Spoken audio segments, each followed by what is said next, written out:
Bene, buonasera, sono la Presidente del Consiglio del Pubblico della Corsi e a nome della Corsi, la Società Cooperativa per la Radiotelevisione Svizzera di Lingua Italiana e della FAFT Plus, la Federazione Ticinese delle Associazioni Femminili, vi do il benvenuto a questa serata inaugurale di questo nuovo ciclo di conferenze Quando il leader è donna. Saluto con grande piacere la nostra ospite, Carol Hübscher, imprenditrice e presidente del consiglio d'amministrazione della Carandash, il giornalista Moreno Bernasconi che la intervisterà, saluto il presidente della Corsi Luigi Pedrazzini e la presidente della FAFT Plus Maria Luisa Parodi.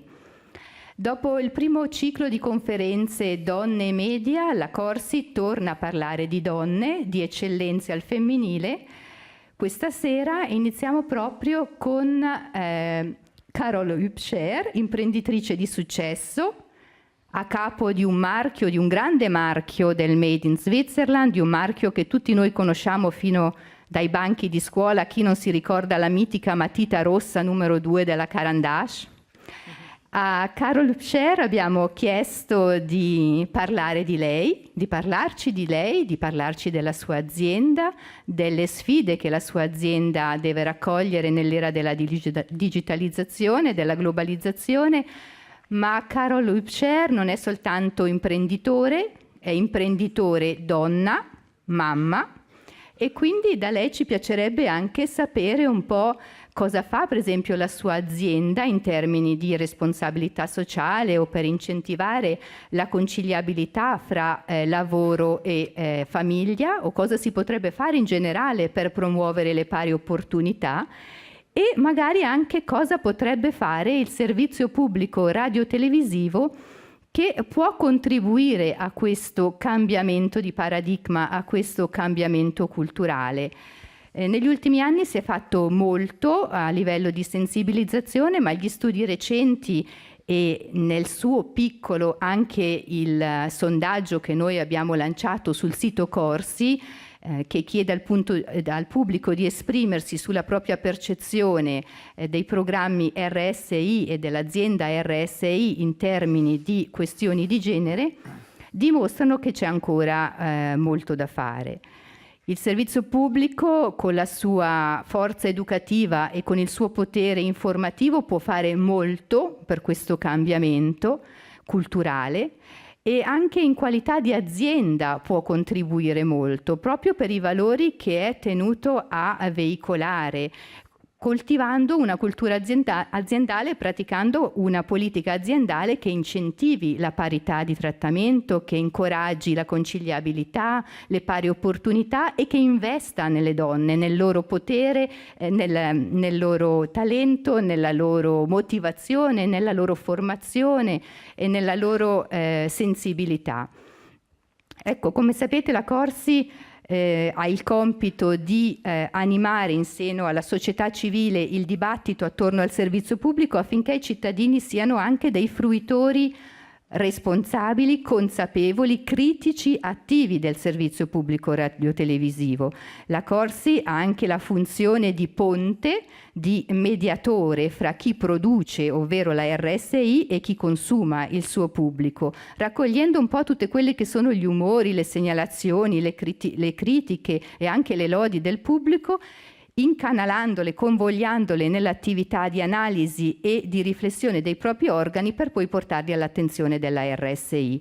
Ma la Corsi ha anche il compito di esercitare un controllo popolare e democratico della qualità dei programmi RSI.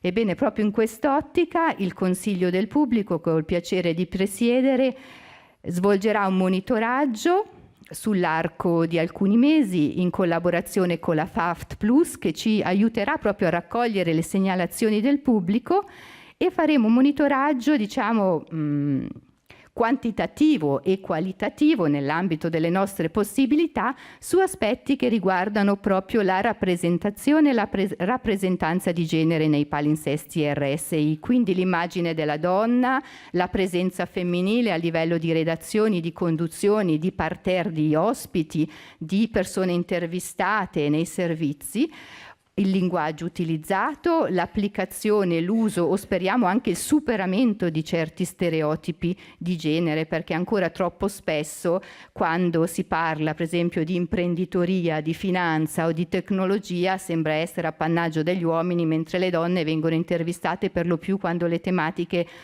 si riferiscono a cultura e socialità. Ecco, la Corsi vi augura una buona serata. Vi ringrazio.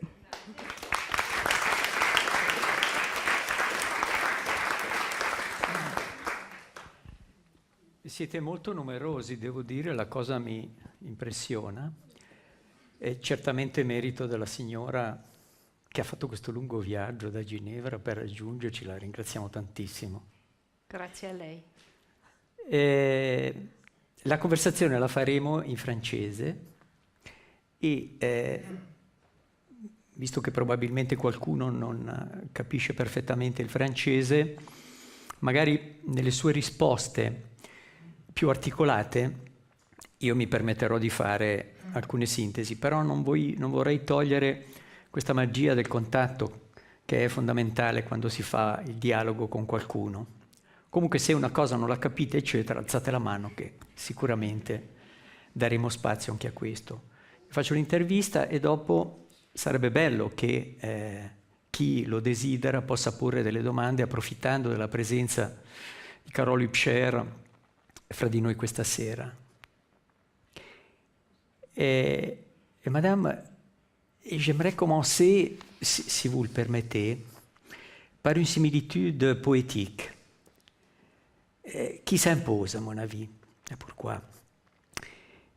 D'une certaine façon, vous êtes comme la fée qui distribue aux enfants suisses de hier et d'aujourd'hui l'objet qui leur permet d'entrer, qui marque l'entrée dans le monde de l'école et qui ils empoignent pour donner libre cours à leur créativité quand ils commencent à comprendre qu'est-ce que ça veut dire de dessiner et de colorier. Quel effet cela fait de rendre tout cela possible? Alors, merci beaucoup de m'appeler la fée. Je ne pense pas que je sois la fée réellement parce que Carandache est composé de plus de 300 personnes extrêmement talentueuses, extrêmement passionnées, qui font en sorte de développer en fait tous ces magnifiques produits pour faire rêver les petits et les grands. Et c'est vrai qu'aujourd'hui, encore plus probablement qu'hier, donner du sens à ce que l'on fait est extrêmement important. Et je pense sincèrement que les 300 personnes qui travaillent chez Carandache ont un véritable sens, le sens du devoir de fabriquer des produits qui vont permettre à toutes les générations de prendre du plaisir et effectivement de laisser libre cours à leur créativité et à leur personnalité. È interessante constatare subito l'impostazione che lei dà a questa questione. Cioè non è lei, e potrebbe esserlo perché di fatto lei è il rappresentante di una dinastia che continua, ma è la responsabilità collettiva di tutti che è fondamentale. Credo che l'entrata in materia sia molto interessante, e lo sottolineo. Una curiosità forse prima di cominciare proprio il dialogo. Carandache, tout le monde connaît, mais ce nom est mystérieux. Qu'est-ce qui se cache derrière ce nom? Comment il est né et quelle est son histoire? Alors c'est effectivement une très jolie histoire. Et puis je pense que chacun d'entre vous aujourd'hui va apprendre un mot en plus en russe, puisque Carandache signifie crayon en russe. Alors, en plus de da, niet, qu'on connaît tous à peu près, maintenant vous savez Carandache. Crayon en russe. Vous aviez des aïeuls ou des grands-parents russes? Pas du tout, pas du tout. Non, en fait, toute l'histoire vient... alors, il y a deux histoires, deux anecdotes, deux histoires. Maintenant, laquelle est la juste à vous de juger.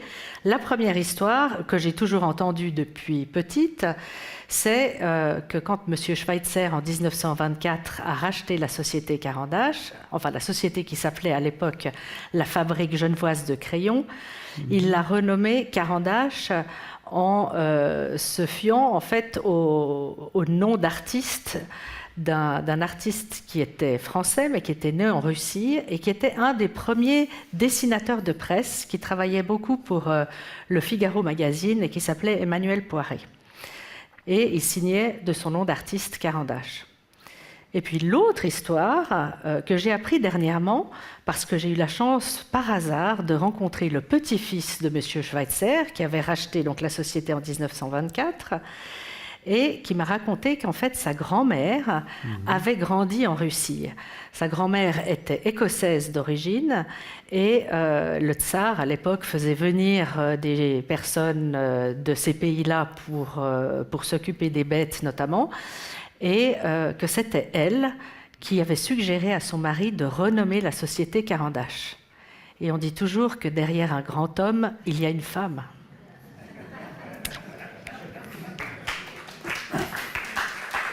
Au moins une, parfois plus. Ah ça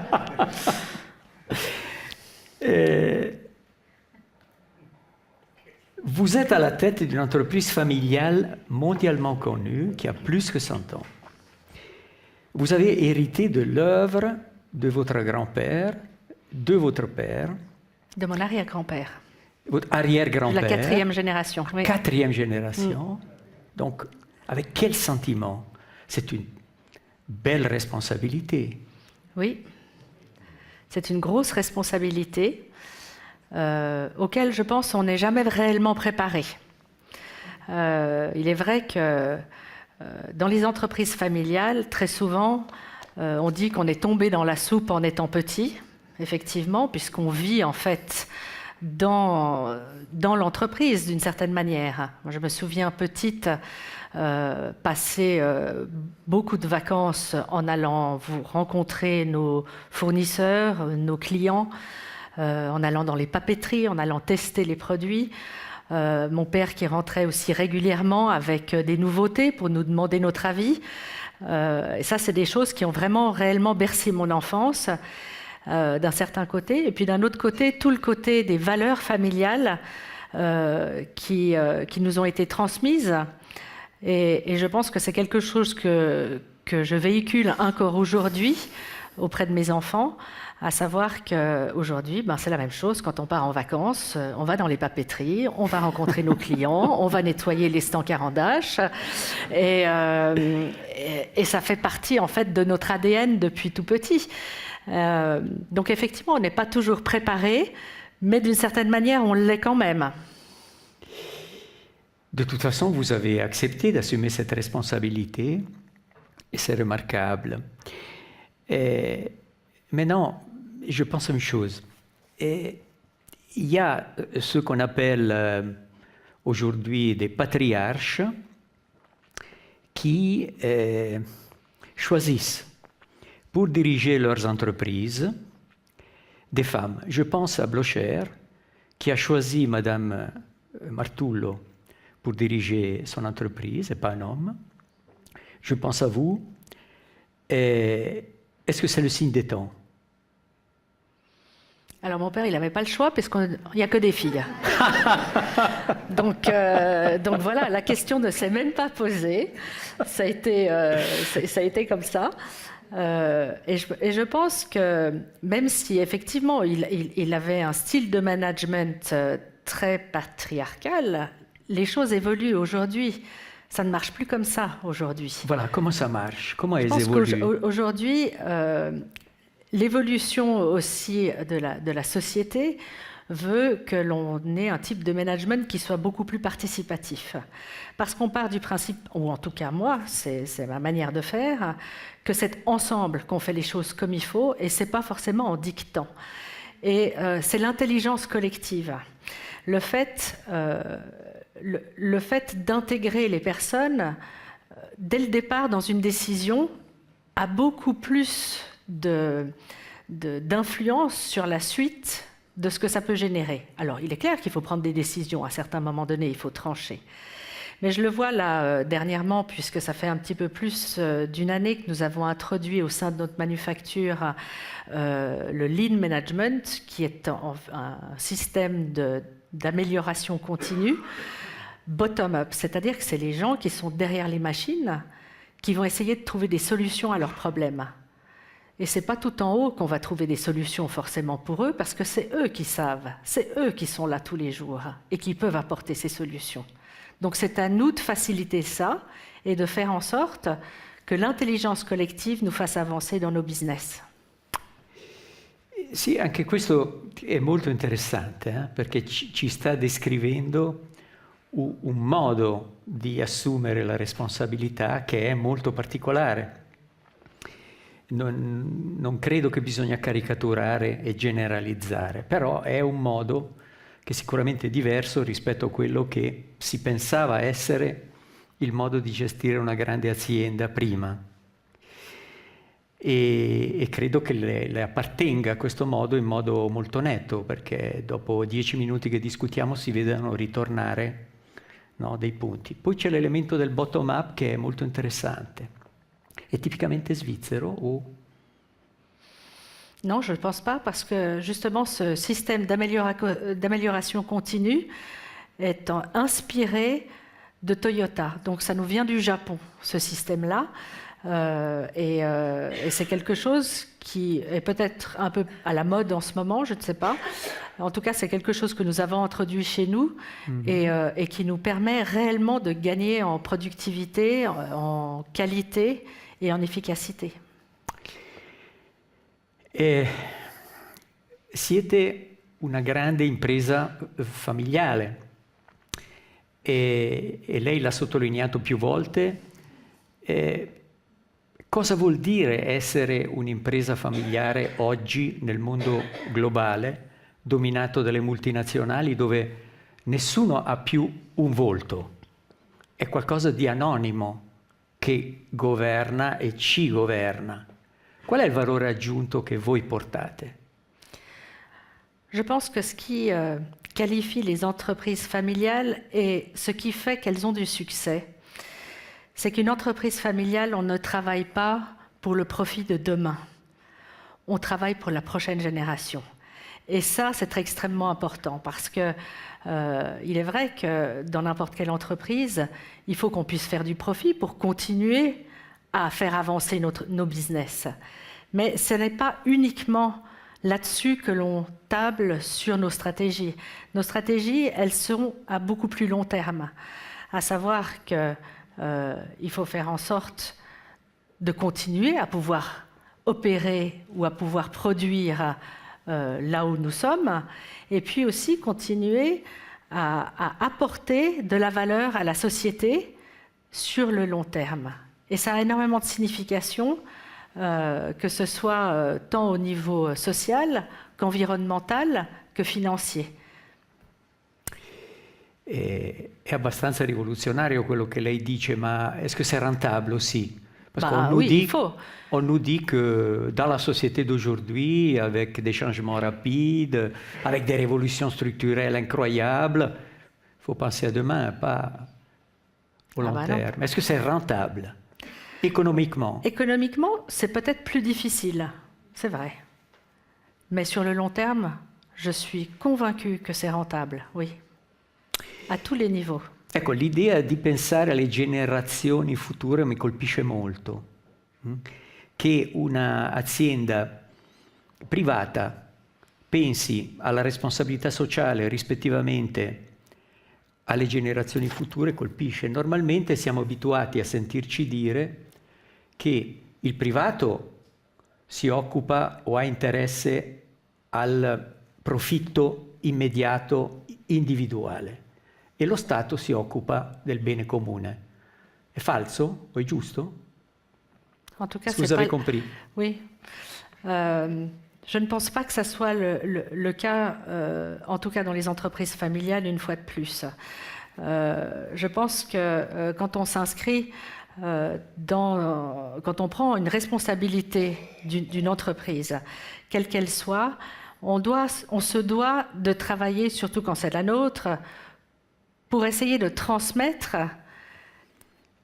l'entreprise dans encore un meilleur état qu'au moment où on l'a reçue. C'est comme ça que l'on travaille et c'est la vision que l'on apporte aussi dans nos entreprises.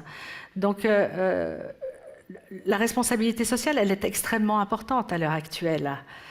Le monde change, il change vite, et il faut être conscient en fait de tout ça aussi au sein des entreprises. Parce que si on prend le cas de la Suisse, par exemple, ce qui fait que la Suisse aujourd'hui est un pays que beaucoup de nos voisins regardent et nous envient, c'est qu'on a aussi une diversité dans les types de métiers que l'on peut offrir en Suisse. On a encore des industries.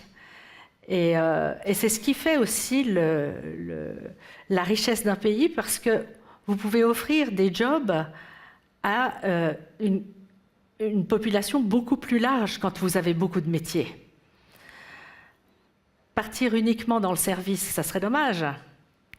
C'est pour ça que c'est important d'avoir tous ces métiers, de pouvoir les conserver, de faire en sorte de former nos jeunes aussi à ces métiers-là et de les valoriser. Bon, je pense que vous continuez aussi une tradition, parce que j'ai vu que dans les années 70, je pense que c'était votre père, donc, a constitué avec d'autres entreprises un service social interentreprise. Oui. Est-ce que cela est encore actuel? Est-ce qu'on peut encore concevoir ça à l'intérieur des industries et de l'économie suisse et internationale? Bien sûr, je crois qu'aujourd'hui, d'ailleurs, le petit groupe que nous formions à l'époque, nous étions juste 3, puisque ce groupe était formé de Carandache, de Rolex et de Firmenich, des entreprises familiales. Mais aujourd'hui, ce service social interentreprise s'est élargi et maintenant répond aussi à certaines multinationales et peut apporter en fait ce service-là aussi dans ces entreprises-là. Donc on a suivi votre exemple, on peut dire comme ça. Oui.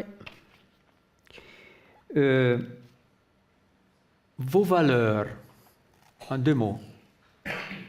Alors les valeurs de Carandache, ce les sont vôtres elles sont, et ceux de votre entreprise. Et ceux de votre entreprise. Elles sont très liées, forcément. L'excellence, c'est de se dire qu'on peut toujours faire mieux, c'est toujours travailler plus pour pouvoir être un digne représentatif du Swiss Made. C'est important pour nous. Ensuite, chez nous, c'est aussi l'innovation, de toujours se reposer des questions, de surprendre nos clients en permanence.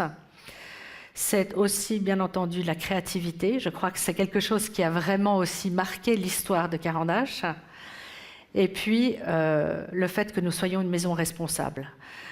Ça, c'est quelque chose qui nous tient très à cœur. Responsable, moi, c'est la responsabilité vis-à-vis de ma famille, vis-à-vis de mes employés, vis-à-vis de mes clients. C'est la responsabilité vis-à-vis de la société et la responsabilité vis-à-vis des générations futures aussi, avec tout ce qui touche leur responsabilité du développement durable. Je suis touché par ces exemples.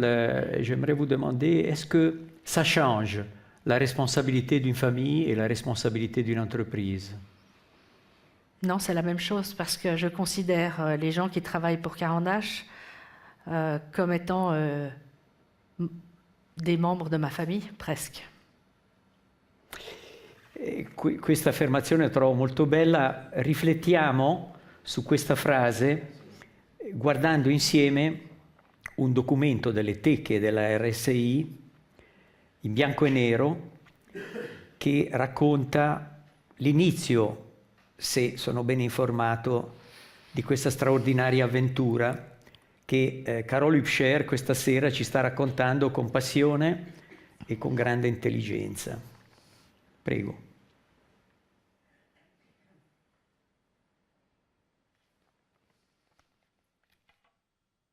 La mine a pris forme, il faut la sécher.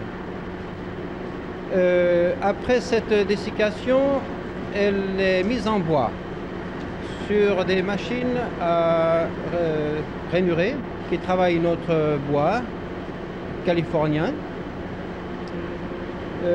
Vous verrez cette machine faire 3 opérations simultanément. Le rainurage du bois, l'encollage de la planchette, la mise en place de la mine. Les sandwichs réalisés sont mis à sécher 12 heures. Ces sandwichs sont repris dans une découpeuse de forme, dans une fraiseuse de forme, qui tire le crayon, qui tire 8 à 9 crayons selon la largeur de la planchette.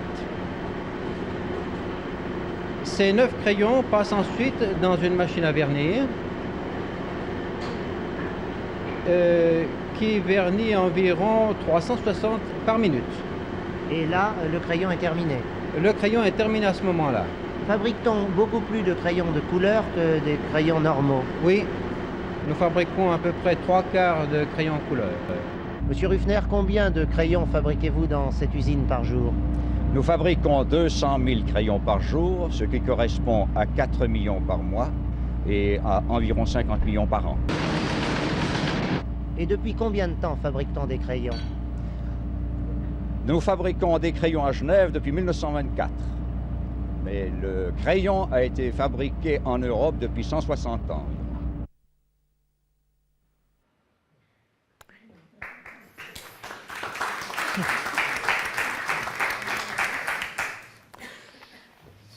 Et aujourd'hui, combien vous en fabriquez? C'est difficile, hein? Nous fabriquons environ la distance de Genève à Rome tous les jours. Fantastique, hein? Donc on vole sur des crayons Carandache de Genève à Rome, hein? Sans toucher terre. Voilà. C'est magnifique.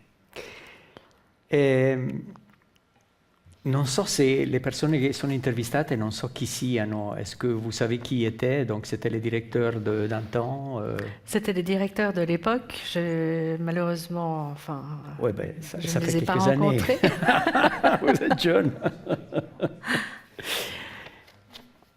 Et Madame, et la Suisse, oui, bien sûr, c'est un pays que nos voisins parfois envient. Mais chez nous, le coût du travail est exorbitant. Et le franc est très fort, donc pour les exportations, ça pose problème. Et la Suisse est en large mesure un pays de service. Est-ce que ça vaut encore la peine de soutenir des industries qui produisent et offrent du travail ici? C'est une bonne question. C'est un véritable Parce que c'est un challenge. choix, hein. C'est un choix. C'est un choix que nous sommes quelques-uns à avoir pris quand même. C'est un choix qui a été pris par ma famille il y a déjà plusieurs années. Un choix stratégique de se dire, alors que tous nos concurrents partaient à l'étranger pour aller produire à l'étranger.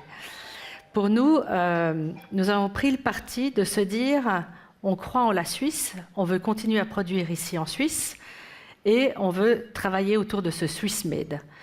Donc tout ça, ça a une importance évidemment par rapport à nos choix futurs, puisque pour nous, c'est que du premium que l'on va faire. Donc on va toujours chercher l'excellence dans tout ce que l'on fait.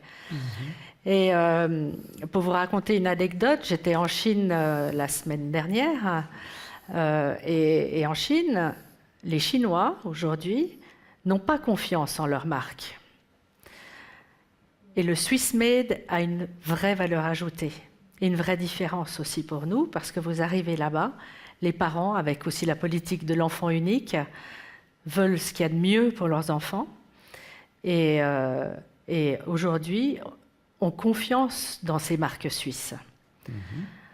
C'est pour ça que ça a été dur, c'est toujours dur, effectivement. Vous dites, les salaires sont beaucoup plus élevés en Suisse, les charges sont plus élevées, notre franc, c'est un véritable problème. C'est ça.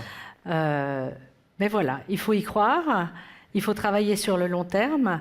Et aujourd'hui, même si nos crayons en Chine sont peut-être 20 fois plus chers qu'un crayon chinois, eh bien on les vend quand même, parce qu'ils ont confiance en notre marque et ils ont confiance dans le Swiss Made. Et les enfants chinois, ils dessinent avec carandage. Oui. Ah, c'est extraordinaire. Il faudrait nous On montrer a les de la photos. marge, hein. On a encore beaucoup de marge.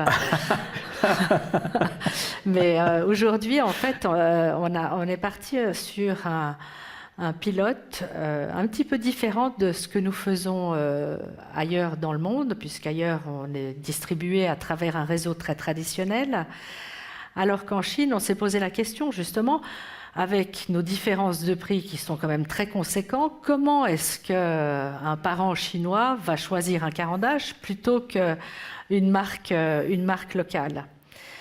Et on s'est dit, le seul moyen pour nous de faire passer le message par rapport à la qualité de nos produits, c'est de les mettre entre les mains des enfants ou des adultes.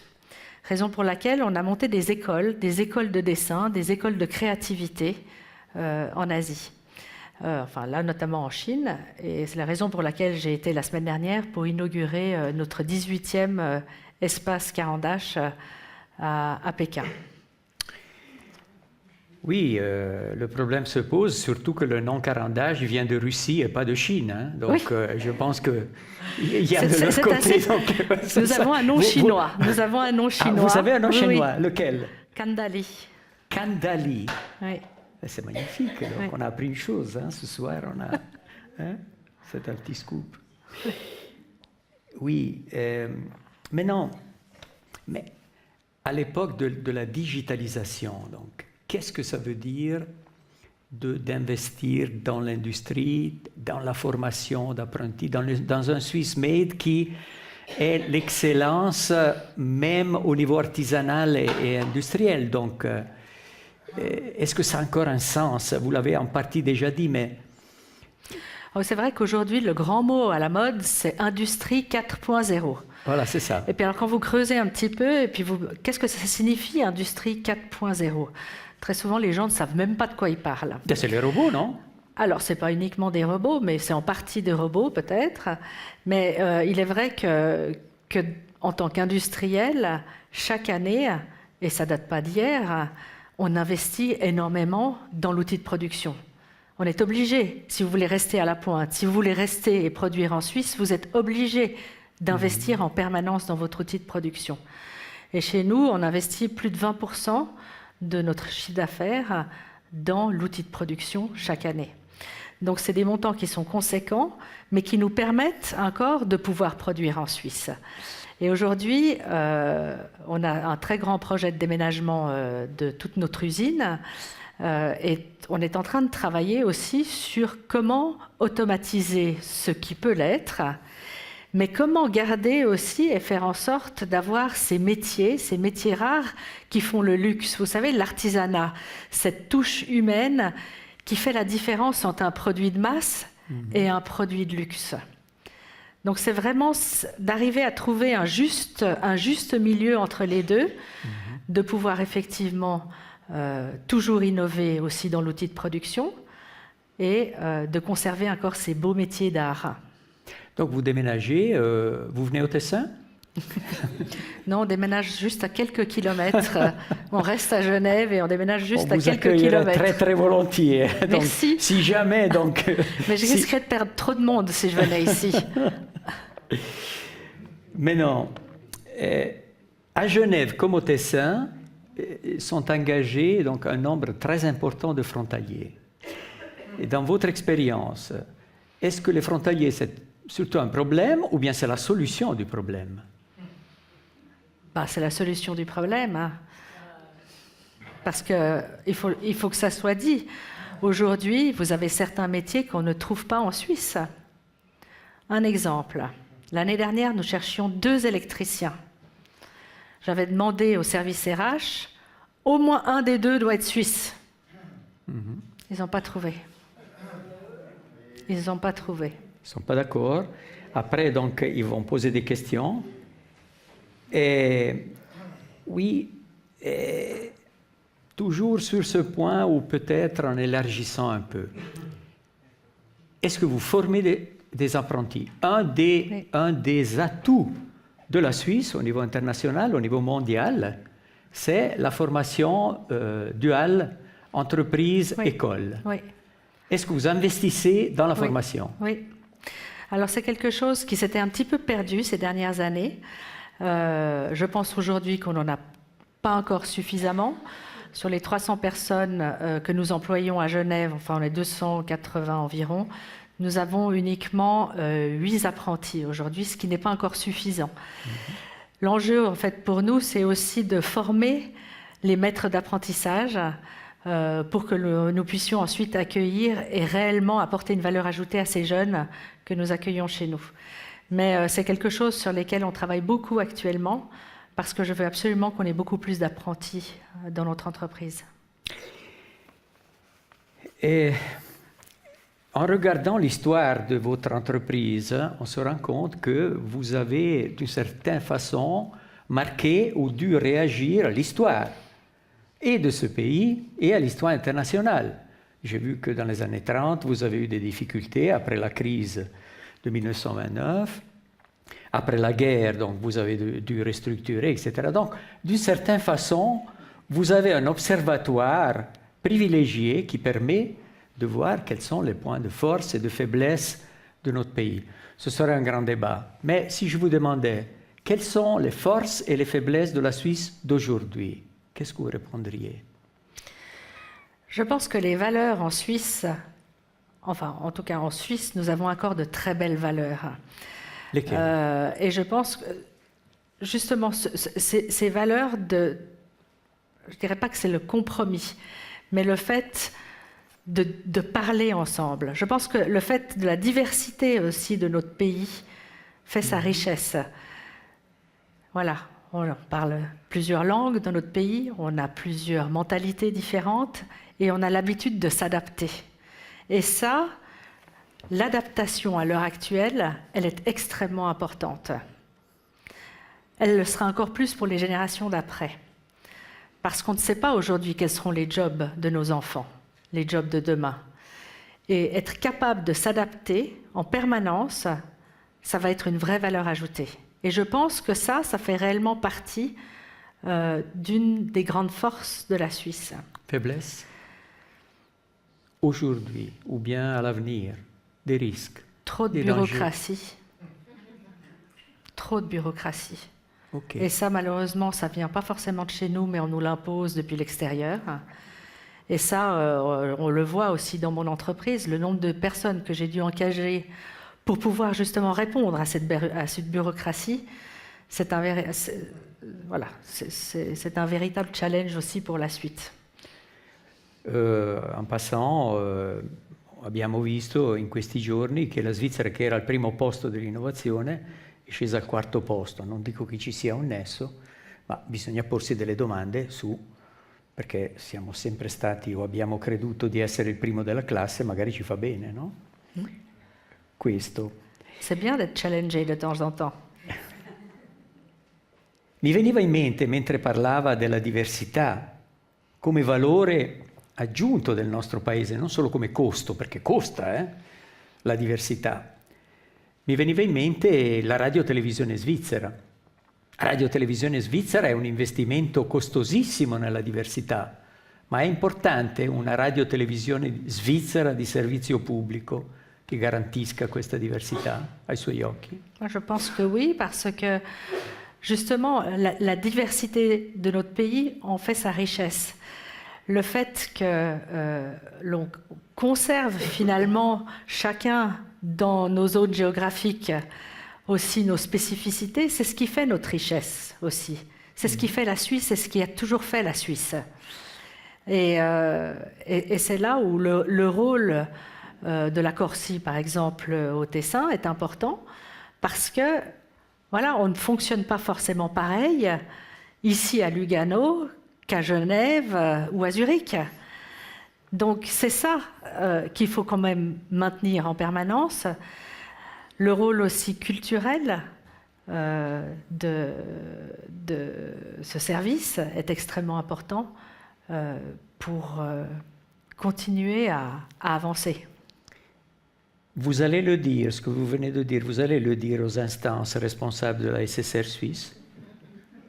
si on pose la Ça question. pourrait être utile. Si on me pose la question. Les petits, mais à partir de 2 ans, 3 ans, ils tapent sur iPhone, ils font du scrolling sur iPhone. Les gens n'écrivent plus de lettres, ou très peu. S'ils les écrivent, ils les écrivent par email. Disons, le crayon, est-ce qu'il a encore un avenir à l'époque de la digitalisation? Est-ce que ce n'est pas un danger horrible pour Caran-d'Ache? Alors, vous avez raison de poser la question. D'ailleurs, tout le monde me pose cette question en me disant quel est l'avenir de votre société dans le monde digitalisé dans lequel nous nous trouvons aujourd'hui. Alors, c'est vrai que c'est un concurrent nouveau. Maintenant, ces entreprises dont on parle, si vous regardez l'évolution avec laquelle ils vont aussi, eux, de leur côté, ça va quand même très vite. Observez un enfant qui passe 1 heure sur un téléphone à jouer, et puis un enfant qui passe 1 heure à dessiner. Ah ben, je peux vous dire que le résultat, c'est pas du tout pareil. Je le vis avec mes enfants aussi, je l'observe. Les enfants qui sont là-dessus, ils consomment finalement. Ils ne créent rien, ils ne font que de consommer de l'information, de consommer sur YouTube et ce genre de choses. Alors c'est utile, on ne peut plus faire sans. Et moi je le vois comme étant une véritable opportunité pour nous, puisqu'aujourd'hui, grâce à ces outils, on a aussi un lien direct avec le client final. Et dans tout ce que nous développons, c'est extrêmement important d'avoir ce contact avec le client final. Parce que si on développe des choses qui sont complètement disconnectées par rapport à leurs envies et leurs besoins, bah, ça ne marchera pas. Donc il faut le voir comme étant une opportunité. Mais on n'a jamais autant dessiné qu'aujourd'hui, en parallèle. Ces dernières années, vous avez eu un engouement aussi pour les livres de coloriage. Je ne sais pas si vous vous souvenez avoir vu ça, pour adultes. Parce que c'est un petit peu comme aller faire une séance de yoga, ben on va faire une séance de coloriage. Ça calme les gens.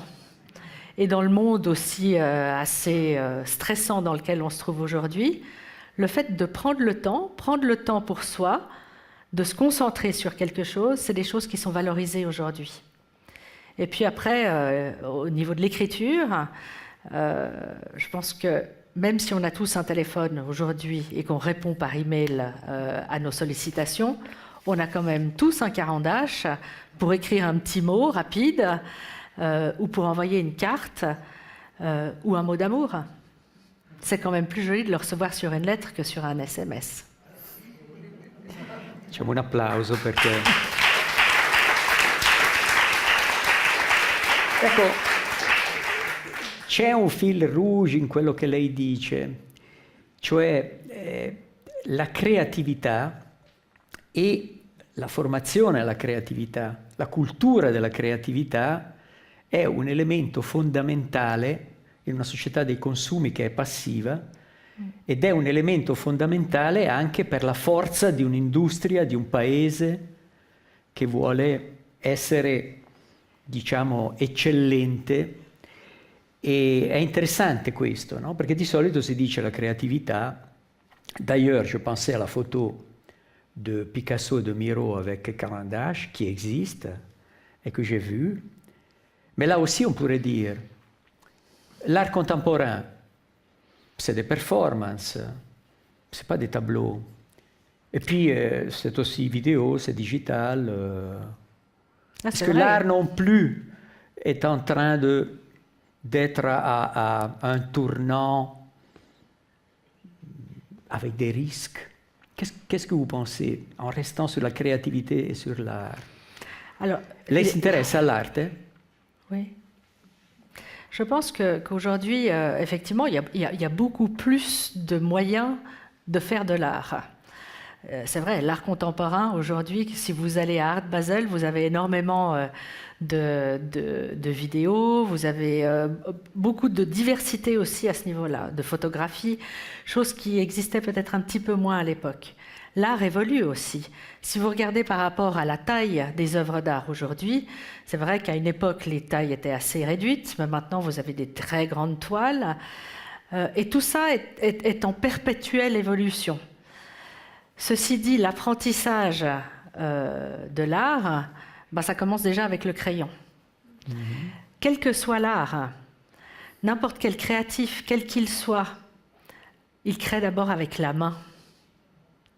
Ses idées, son concept, ses notes, que ça soit un architecte, il ne va pas commencer à dessiner sur l'ordinateur. Il va d'abord faire ses sketchs à la main. Ça, c'est la création. C'est ce lien direct entre la tête et la main. Dans le cerveau humain, il y a une différence quand on crée avec la main ou quand on crée sur un ordinateur. Oui. Il a été prouvé, j'ai eu l'occasion de rencontrer il y a quelques années M. Kmakram qui a gagné le prix du Brain Project qui est en travail actuellement à Lausanne et à Genève. Et il m'a raconté qu'ils avaient mené justement des études sur les étudiants à l'université, parce que vous avez des étudiants qui vont taper leurs notes directement sur informatique, et puis d'autres qui prennent leurs notes à la main. Et il a pu prouver que le cerveau enregistrait beaucoup mieux auprès des étudiants qui avaient pris leurs notes à la main, parce que d'une certaine manière, ils avaient déjà fait une synthèse dans leur tête, alors qu'en tapant, ce n'était pas nécessaire. C'est probablement d'autres neurones qui sont utilisés. Interessante. Io, prima di avviarci verso la fine della nostra conversazione, chiederei alla regia di mandare in onda l'altro video, che credo sia stavolta più vicino a noi, a colori, sull'azienda Caran d'Ache. Prego. Tutti abbiamo un ricordo legato a Caran d'Ache, le matite che hanno accompagnato generazioni di scolari. Consunte e rosicchiate sono le nostre Madeleine, testimoni di ore passate sui banchi di scuola a decorare quaderni, dopo le fatiche di grammatica e aritmetica. La cifra d'affari di Caran d'Ache, da 100 anni fornitore di scuole ed economati, rimane un mistero. I giornali parlano di 100 milioni, una somma mai confermata. Una parte è prodotta all'estero, ma la fabbricazione è essenzialmente svizzera, con 300 impiegati. Ma qual è la storia di queste nostre Madeleine proustiane? Perché questo strano nome che abbiamo dovuto imparare a pronunciare? Caran d'Ache. Ma lo sapevate che è una parola russa? Il fondatore, un sangallese di nome Schweitzer, compra la fabbrica ginevrina Écrit-l'Or che è in fallimento e ne cambia il nome, scegliendo Caran d'Ache, lo pseudonimo di un celebre caricaturista di origini russe. Caran d'Ache in russo significa appunto matita. Da allora la fabbrica che sorge a Tonnet, vicino a Ginevra, sarà in grado di produrre uno dei marchi Swiss Made più famosi.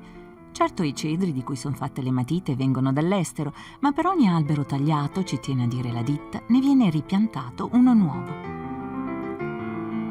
A rafforzare la sua svizzeritudine, le celebri vetrine animate. E naturalmente il mitico cervino sulle scatole.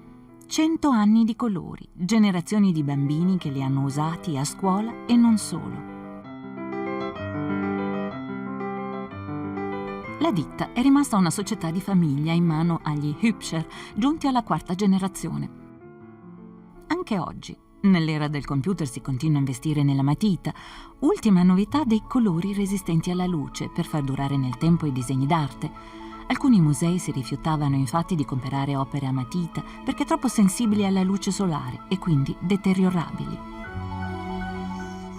Oggi, come ieri, l'ora di disegno è molto attesa.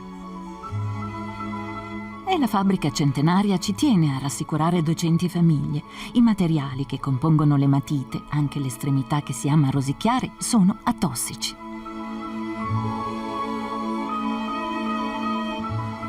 Disegnare non è un semplice passatempo, è anche un atto liberatorio. Un atto liberatorio. Et je pense que certaines expériences, tout le monde les a fait. Hein? Oui.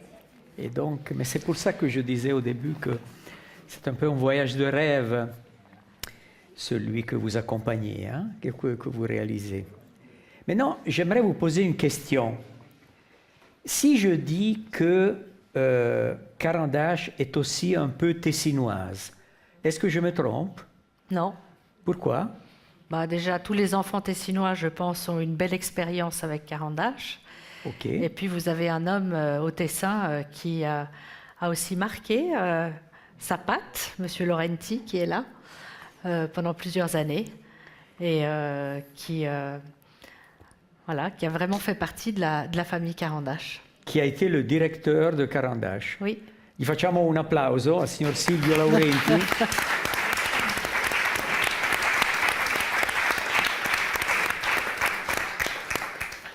Allora, sono sicuro che la maggioranza delle persone lo conoscono per l'Hockey Club Lugano e non per Carandache.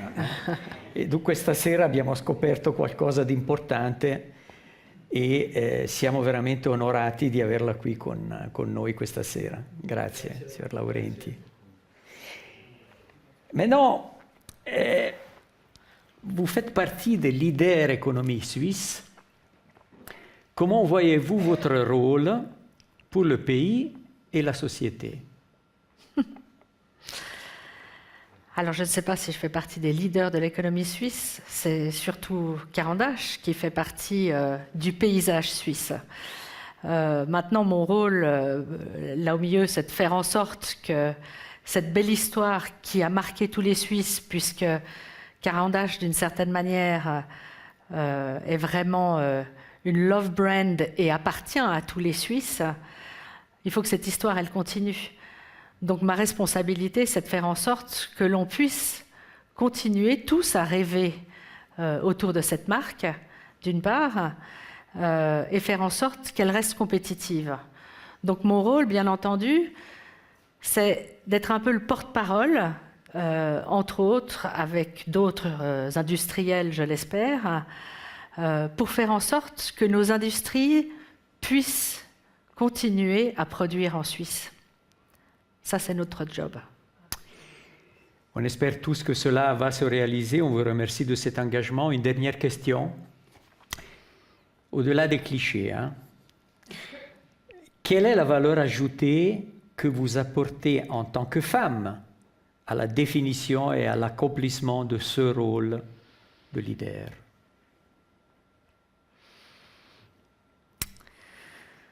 C'est une bonne question. Écoutez, je pense que en tant que femme, on a peut-être un rôle important à jouer, non seulement vis-à-vis de notre entreprise et de nos collaborateurs. On a certainement une capacité d'écoute qui est importante. Et on a un rôle extrêmement important d'éducation. L'éducation que l'on donne aussi à nos filles et la confiance que l'on doit donner à nos filles, comme quoi c'est possible. C'est possible d'accéder à des postes à responsabilité, c'est possible d'avoir une carrière. Ça, c'est la confiance que l'on doit donner à nos filles et à nos garçons, à l'éducation de nos garçons, de leur dire aussi que quand on est un homme et qu'on crée une famille, c'est pas seulement ça ne repose pas uniquement sur les épaules d'une femme. Raison pour laquelle, un très bon conseil que je peux donner à toutes les femmes, choisissez bien votre mari.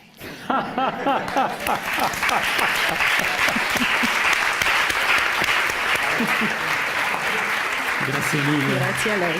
Una conversazione splendida. Ringrazio tanto. Grazie. La signora è a disposizione per le domande che vorrete porle. Comunque la ringraziamo tutti della vivacità, dello humor, della finezza, della profondità, della fiducia, della speranza, del dinamismo che ci ha dato, che ci ha trasmesso questa sera. Prego. Prego.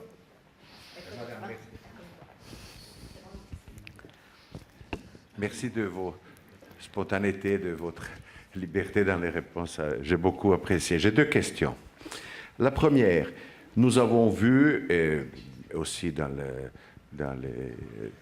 les films qui nous ont été montrés et des questions qui vous ont été posées, surtout la production des crayons couleur.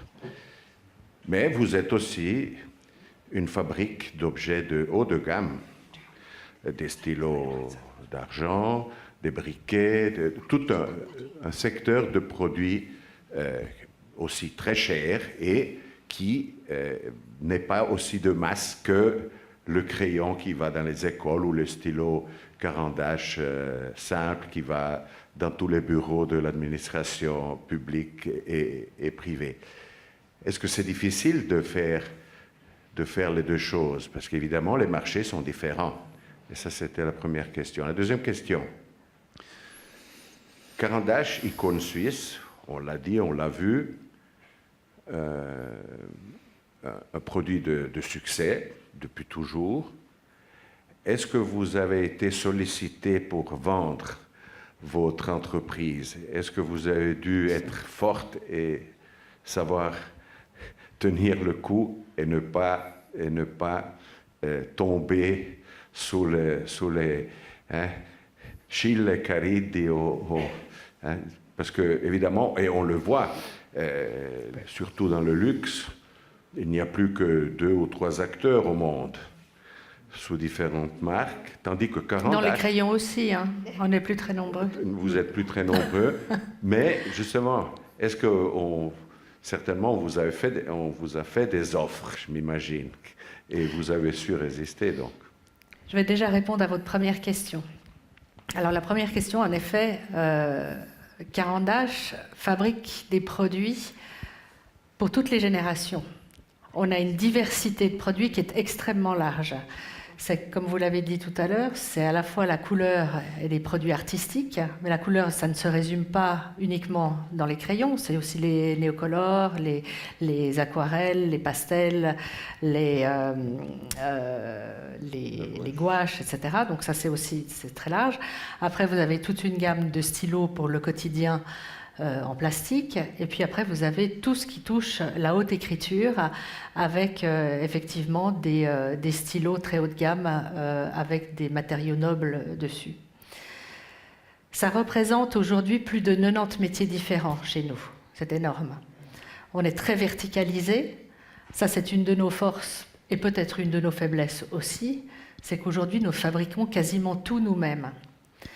C'est un véritable challenge au quotidien, mais qui est extrêmement utile aujourd'hui pour la simple et bonne raison que la distribution change très rapidement.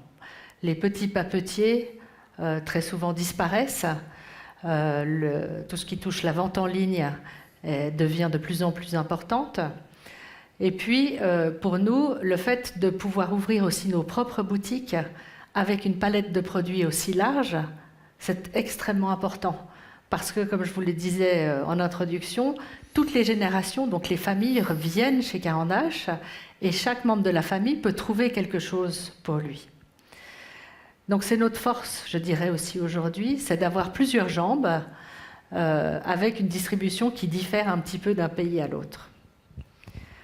Et puis maintenant, pour répondre à votre deuxième question, oui, ça m'arrive de recevoir des sollicitations, mais aujourd'hui, comme je m'amuse, j'aime ce que je fais, je suis une passionnée et je crois en ma marque, eh ben, je vais faire tout mon possible pour faire en sorte qu'elle reste au sein de la famille. Voilà.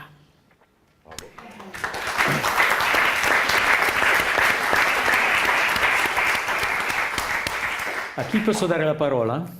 Prego, signora. Io volevo fare un complimento alla signora per il fatto che lei sa offrire un modello di donna nell'impresa molto moderno, nel senso di un modello che non ha niente di maschile, è molto femminile e questo contributo è, come dire, è il vero valore che oggi le donne possono portare all'azienda. E volevo chiedere se nella storia della sua azienda ha visto, magari non lei, ma insomma attraverso l'evoluzione, cambiare appunto questi modelli delle persone, delle donne che hanno lavorato dentro l'azienda nel tempo e che cosa si aspetta da questo aspetto nel futuro. Grazie. J'ai besoin juste d'un petit oui. éclaircissement sur la question. Disons, si vous avez remarqué, l'importance de ce rôle particulièrement féminin dans l'évolution aussi de votre entreprise, dans les changements donc, qui sont intervenus dans votre entreprise, ce rôle de la femme accru dans les changements de votre entreprise. Alors aujourd'hui, il est vrai que, juste une anecdote, le jour où j'ai pris mes fonctions de présidente, en 2012, j'ai reçu un message de toutes les femmes de Carandache, comme quoi elles étaient tellement fières d'avoir une femme à la tête de l'entreprise. Et c'est quelque chose qui m'a énormément touchée.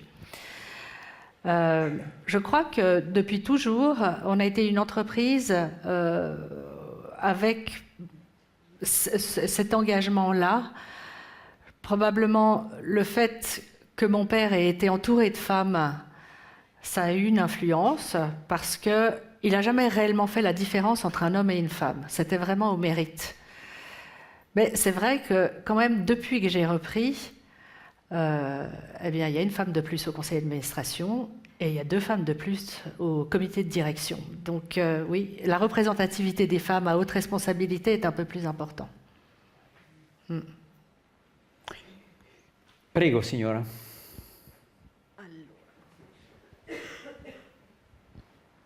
Donc, merci beaucoup. C'est vraiment impressionnant qu'on peut incarner un modèle qui marche vraiment, disons, en Suisse. Je pense que c'est quelque chose de très important et je vous remercie que vous avez parlé tellement de valeurs. Parce que pour moi, c'est une base non seulement personnelle, professionnelle, mais pour toute la société. Je pense que nous, femmes, mères, de familles, cadres, c'est très important pour transmettre ces valeurs. J'ai quand même comme cadre de l'SSR, donc on parle de diversité.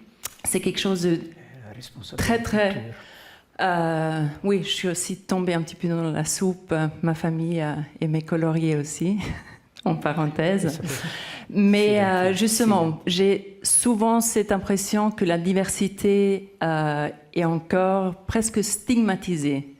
Dans des entreprises, dans une entreprise de service public. Est-ce que c'est seulement une impression que j'ai moi personnellement comme femme qui donne plus d'importance à ces valeurs-là ou bien c'est partagé? Vous savez, quasiment à chaque interview, on me pose la question « Et vous en tant que femme ?» Ça commence déjà là. C'est systématique. Ça devient un petit peu... Et c'est pour ça que je réponds très souvent, si j'étais un homme, est-ce que vous me poseriez cette question? Voilà, ça commence déjà là. Dans les messages aussi que l'on fait passer, et pareil aussi dans l'éducation de nos enfants. Aujourd'hui, pourquoi est-ce qu'il y a si peu de filles qui vont faire des maths, qui vont à l'EPFL ou à l'EPFZ? Je ne sais pas. Alors c'est peut-être dans les gènes, etc., mais c'est aussi dans l'éducation que l'on veut donner aussi à nos enfants. Et ça part de là, je pense. C'est un changement certainement de prise de conscience de nous, parents, dans ce que l'on inculque à nos enfants. Et dans, finalement, le modèle que l'on transmet. C'est la même chose par rapport au temps qu'à la fois le papa ou la maman va passer avec ses enfants et ce qu'elle transmet comme valeur, ce qu'ils transmettent comme valeur. Interessante. A chi do la parola? Prego.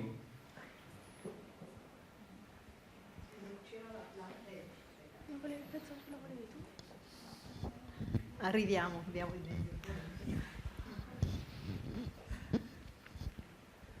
Oui.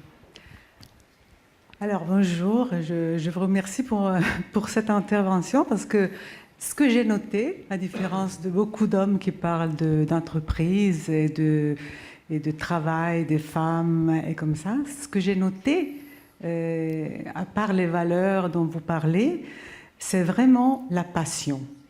Et moi je crois que parmi les femmes, dans mon expérience aussi, dans mon métier de journaliste, je crois que les femmes, quand ils s'y mettent, elles ont beaucoup plus de passion dans ce qu'ils font. Et peut-être c'est ça un petit petit, pas un mystère, mais peut-être une belle opportunité pour dire aux femmes, mettez toute la passion que vous avez. Si vous aimez vraiment faire quelque chose, faites-la.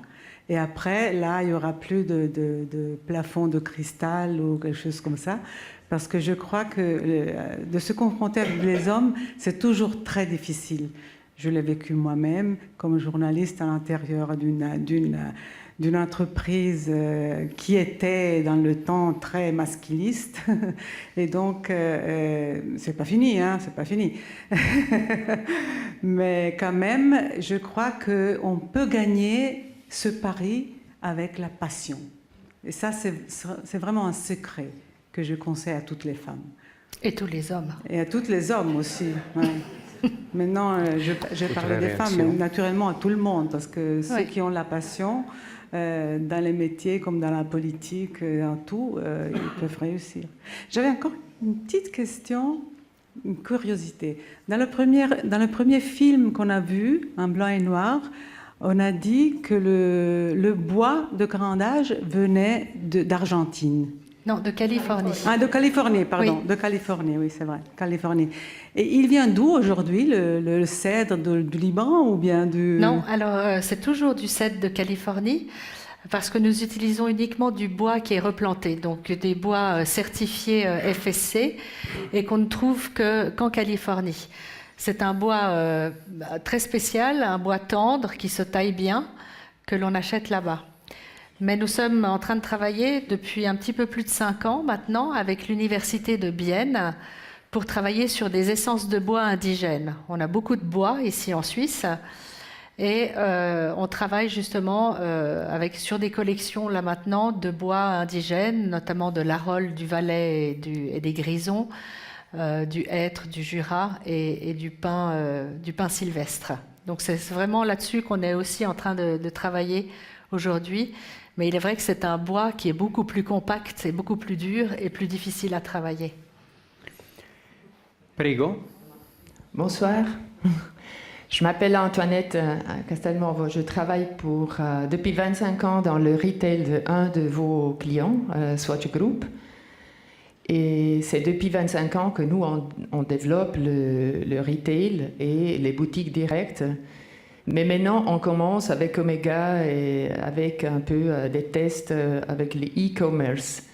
Vous avez aussi des projets en ce sens? Ça fait environ 6 ans que nous avons un site de vente en ligne. Donc le e-commerce n'est pas quelque chose de nouveau pour nous. Il existe en Suisse depuis effectivement un petit peu plus de 6 ans, dans quasiment tous les pays européens. Et nous ouvrons la semaine prochaine le Japon. Donc voilà, c'est work in progress, mais c'est un canal de distribution que nous ne pouvons plus ignorer aujourd'hui, parce que voilà, il faut aller avec son temps. Et aujourd'hui, c'est une véritable demande des clients. C'est encore très faible. Prego, a chi posso dare la parola? Bonsoir. Je travaille aux ressources humaines de la télévision de la Suisse italienne. Et un des thèmes aussi qu'on a sur la table, c'est souvent la représentation des femmes, comme vous l'avez dit, dans des postes importants à l'intérieur de l'entreprise. Donc je suis assez intéressée de savoir qu'est-ce que vous avez fait, quels sont vos programmes et quels sont vos objectifs aussi dans ce sens. Maintenant, vous venez de dire qu'il y a plus de femmes de postes à responsabilité, mais il faut travailler depuis le bas, non, quelque part, pour créer aussi ceci. Et j'étais intéressée si vous aviez des recettes ou bien de... Je ne pense pas qu'il y ait des recettes toutes faites. Sinon, ça se saurait, j'imagine. Mais c'est vraiment tout un... Je pense que c'est un travail de base. Bon, nous, on a comme principe aussi de faire en sorte de donner des plans de carrière aux personnes qui sont méritantes dans l'entreprise. Donc aujourd'hui, avec certains départs en retraite, eh bien voilà, il y a certains profils en interne qui sont là. qui sont parfois aussi challengés avec des profils de personnes qui proviennent de l'extérieur. Et puis on va toujours faire en sorte de faire en sorte que les deux, que ce soit un homme ou une femme, soient comparés à valeur égale. Mais aujourd'hui, c'est vrai que le comité de direction, on était quasiment à 50-50. Et on a dépassé les 30%, en tout cas pour le conseil d'administration chez nous. Mais voilà, je pense que c'est effectivement une volonté qui doit être insufflée depuis en haut, c'est sûr. Mais ce qui fait la richesse, en fait, de ces comités de direction, c'est la diversité et c'est les compétences avant tout. Prego. Si. Grazie, merci. Moi, j'ai encore une question. Comme vous l'avez entendu par Madame Adobati, notre présidente du Conseil du public, la Corsi s'occupe est à l'écoute, disons comme ça, des attentes du public de la radio-télévision du service public. Alors, je vous demande, est-ce que vous avez le temps, quand même, entre un voyage et l'autre, de regarder la télévision ou d'écouter la radio? Si oui, vous écoutez le service public.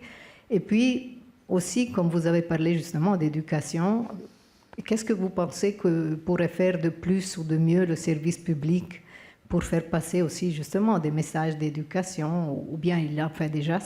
Ça nous intéresse aussi, car vous êtes sûrement aussi une personnalité très intéressante qui pourrait nous apporter justement des attentes qui nous aideraient. Grazie.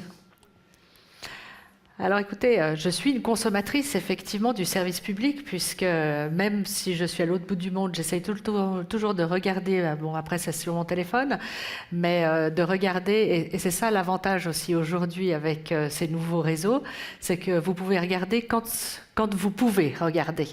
Parce qu'en règle générale, à 7h30 ou à 8h, quand il y a le journal télévisé, c'est là où c'est la cuisine, les enfants. Voilà, on a d'autres choses à faire à ce moment-là, mais on peut le regarder aussi à d'autres moments. Donc ça, c'est un véritable avantage. Après, je pense que ce que le service public apporte, surtout en Suisse, et c'est ça qui est intéressant, c'est des points de vue très différents. On parle beaucoup entre la Suisse romande et la Suisse alémanique du Röstigraben. C'est intéressant aussi d'avoir des points de vue. Et bon, après, faut-il encore maîtriser les autres langues? Et là, d'ailleurs, je tiens à vous remercier infiniment parce que alors, vous, les Tessinois, vous parlez toutes les langues nationales parfaitement bien. Merci. Et bravo, parce que c'est vrai que ce n'est pas toujours le cas, en tout cas en Suisse romande. Et ça... L'enrichissement finalement des points de vue fait que l'on peut se forger son propre point de vue. C'est pour ça que c'est important. Bene, credo che siamo arrivati alla fine di questa conversazione straordinaria e passo la parola agli organizzatori, in particolare credo a Luigi Pedrazzini. È partito? Allora gli organizzatori...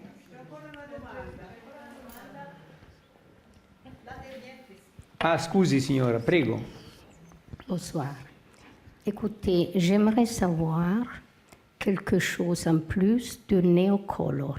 Alors, quand on était à l'école, on attendait ce produit parce qu'on se sentait plus grand. C'est-à-dire, moi, j'ai eu un professeur qui vient de manquer pas longtemps. Il nous faisons pas colorer, mais brûler. Et c'était une espèce de mosaïque. Est-ce que c'est la base de l'huile où ils font ça? Qu'est-ce que c'est exactement? Vous brûlez... Néocolor. Ah, les néocolores. Ouais. Ah oui. C'est à base de cire. C'est de la cire.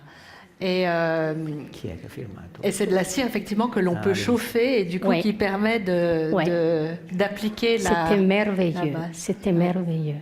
Ouais. Et aujourd'hui, ça reste encore le Neocolor, un produit inégalé sur le marché parce que c'est un produit qui fonctionne sur toutes les surfaces. Vous pouvez l'utiliser sur du bois, sur de la vitre, sur du papier, sur n'importe quelle surface, de la pierre, et ça fonctionne. On avait Nac Arnoldi qui employait toujours ça. à l'école. Grazie mille. Merci. Signora Hübscher, lei ha parlato di messaggi d'amore, gliene è arrivato uno perché Luigi Pedrazzini prima di partire le ha inviato questo messaggio d'amore, merci Madame Hübscher, firmato Luigi Pedrazzini, è dedicato a lei. Merci beaucoup.